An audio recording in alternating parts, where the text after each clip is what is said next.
এই দোয়াটা শিখে নেন, ইনশাআল্লাহ আপনার জীবনের সমস্ত সংকট কেটে যাবে। আমি নিজেও এই দোয়াটা বেশি বেশি করার চেষ্টা করি। দোয়াটা হচ্ছে, মুসা আলাইহিস সালাম একটা গাছের নিচে হেলান দিয়ে বসলেন, বসে দেখলেন দুজন মেয়ে দাঁড়িয়ে আছে দূরে, পানি নিতে পারছে না। লোকজন পানি নিয়ে যাচ্ছে, ওরা দাঁড়িয়ে আছে বেচারি। মুসা আলাইহিস সালাম গিয়ে বললেন, কি সমস্যা আপনাদের?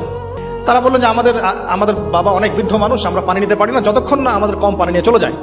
মুসা আলাইহিস সালাম একটু বললাম না, ফিজিক্যালি খুব স্ট্রং ছিলেন, থাকে না বডি বিল্ডার, সামনে গিয়ে কথা বলে সরো পানি দিতে দাও, তখন মানুষ একটু মূল্যায়ন করে না।